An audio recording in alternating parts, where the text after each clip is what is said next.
I live in north central Ohio area, and I have a cool story to share today. About 3 weeks ago, I was sitting on my front porch with another guy that's a part of my house church here. We've actually been making an intentional effort to not hang out in the backyards of our houses, but to hang out in the front porches of our houses. And I live in an area that has a lot of walk by traffic. And so we've had to have a lot of really cool conversations with people.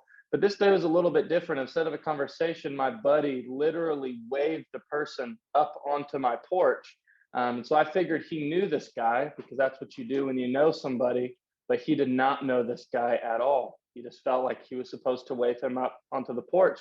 So this kid comes up on the porch. We find out he's 19 years old, and he is walking by because he recently just got a flat tire on his bike, and he had no idea how he was going to get his flat tire fixed. So he was just pacing around trying to figure out how he was going to get his bike tire fixed. He had ridden his bike to our town from a town about an hour and a half away.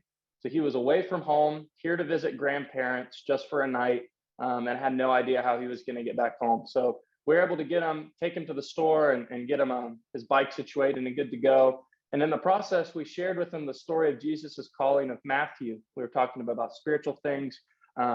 He opened up about some mental health stuff. We shared our testimony of Jesus healing us, each of mental health issues as well. And so we share with him the story of Matthew. We sat down and read the story of Matthew with him, and did a small discovery study out of Matthew. And felt like Jesus is calling you in this way, how Jesus called Matthew to leave behind his old life and follow him in a new way. We believe that Jesus is really calling you to do the same today. And he said, man, I really think he is too. And he said, I'm feeling, I was supposed to be going back to my home tonight, the town that's about an hour and a half away. I'm going to stay with my grandma for a week. Can you guys teach me how to follow Jesus over the course of this next week? And so we spent about 2 to 3 hours a day with him for a week straight. I got him connected to another person of peace that I had discipled. So he got involved in a discovery group. And so I go to observe this discovery group with a person of peace, and this kid, Skylar, who gets involved. And in the discovery group, they are doing discovery on Shema, to love the Lord with all your heart, your soul, your mind, and strength. And in the discovery group, this person of peace that I've been walking with for 9 months gives him a pair of shoes as his obedience statement in the discovery study, gives him a pair of shoes in the discovery study. And so now 3 weeks in, he has been baptized.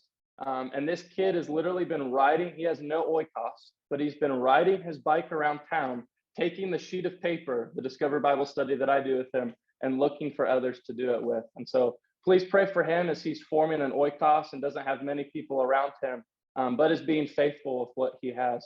And it's also just beautiful to see a person of peace from the harvest walking with him as well, to where it's not just me, but we have a person of peace from the harvest discipling a new disciple as well. And so please pray for this. I'm excited about what the Lord is doing.